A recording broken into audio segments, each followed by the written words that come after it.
The other thing that I did get was I switched over to the mounts because this is a right-hand drive car, obviously, because I'm in Japan.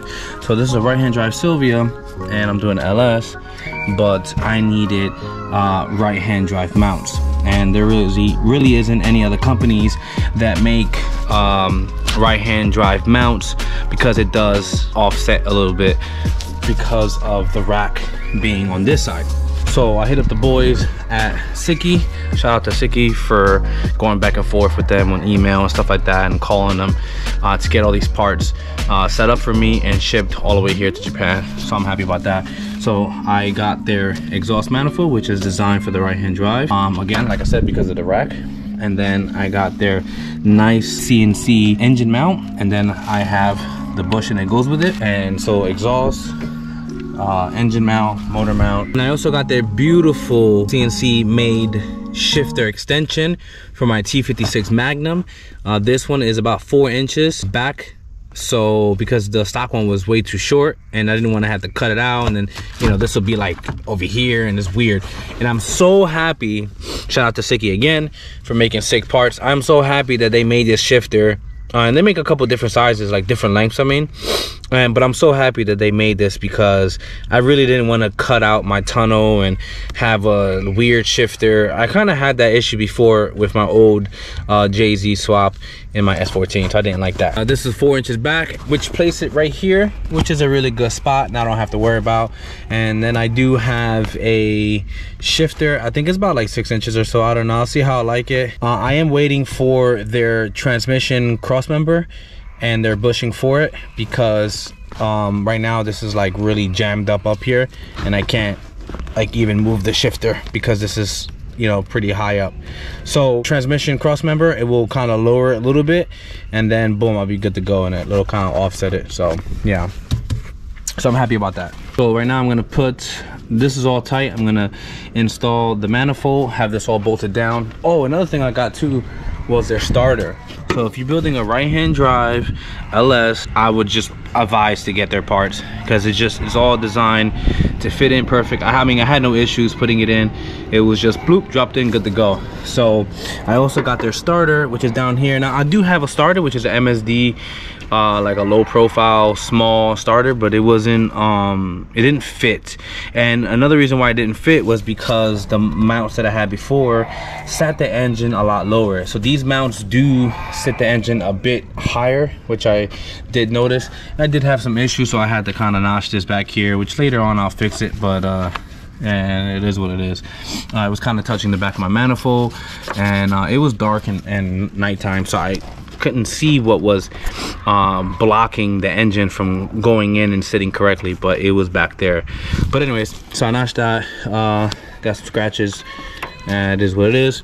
Anyways, so I got the low profile starter, which fits in there perfect, and then clears the manifold, so I'm really happy about that. So steering shaft goes through the runner, and I'm gonna put that on after I bolt this up. Hopefully that won't be too pain in the butt to put on, but if it is, I'm just gonna lube it up like crazy, so that I can slide the shaft in there. Lube it up so I can slide the shaft in there.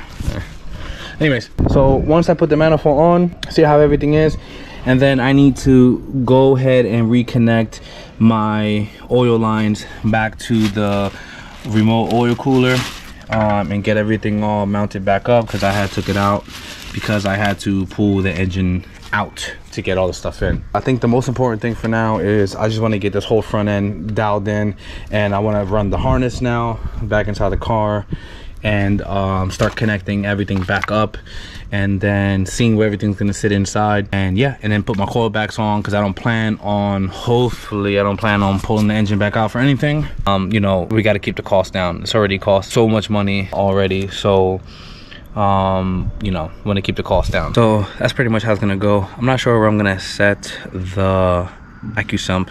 I'm probably gonna set it in the center console back there somewhere. I might have to make a mount and possibly remove my rear seats. I wanted to use the rear seats for now, but I'm not really too interested in it. I just kind of wanted to have it full interior, just for the time being, maybe for like a year, until next season where I completely change the inside and then cage it and stuff like that. So I'm hoping to do all that next year. So, but for now, I do want it to be a little bit presentable once the body and all that stuff is cleaned up.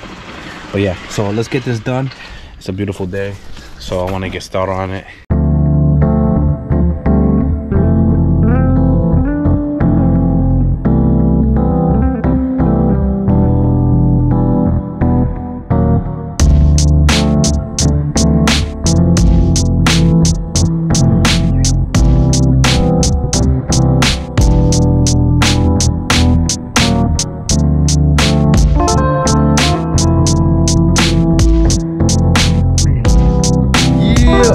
All right, finally got my dry shaft in. Yes, I've been waiting for this for a long time. Yes, and I got some. Where I'm missing about? Oh, here it goes. And I also got my transmission cross member here. So dry shaft and cross member are pretty much the two biggest things I've been waiting for the car. Now that I got the dry shaft, I can put that in. Finally, I can bolt my transmission up in place and keep it there permanently, and then I can now install my dry shaft that just came in.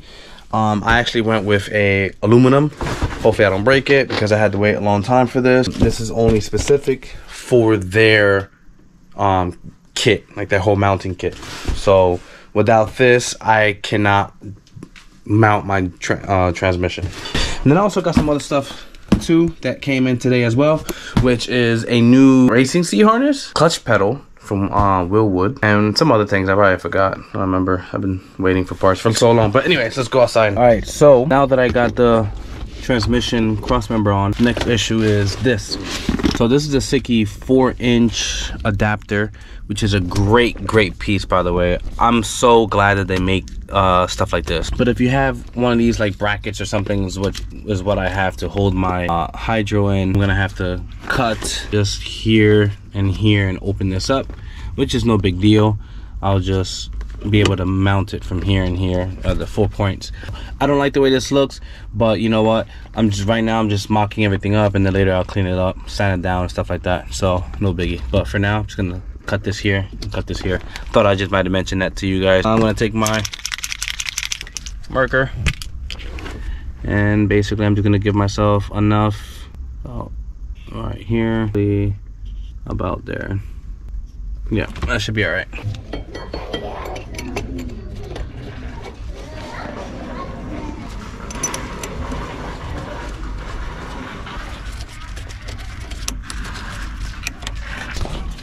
Oh my god, I have a shifter now. It's still a little dirty. Don't mind the dirt. I'm gonna clean all this up, but look at this. Finally, this is a huge accomplishment for me, because knowing that I have a shifter means that I have a transmission, and knowing that I have a transmission tells me that it's in the car, and that is a huge success to me. I am so thrilled. I am so happy that it's in there. We got one more thing to do. Oh, look at that.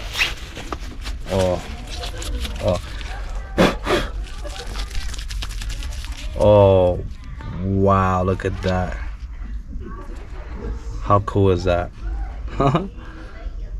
Oh man, look at that. I am a fan of the ball shifters, I'm not gonna lie. And it's nice and tall. It should fit in there. Oh wow, oh my god. I thought it was gonna be like a huge gap there, but I guess not.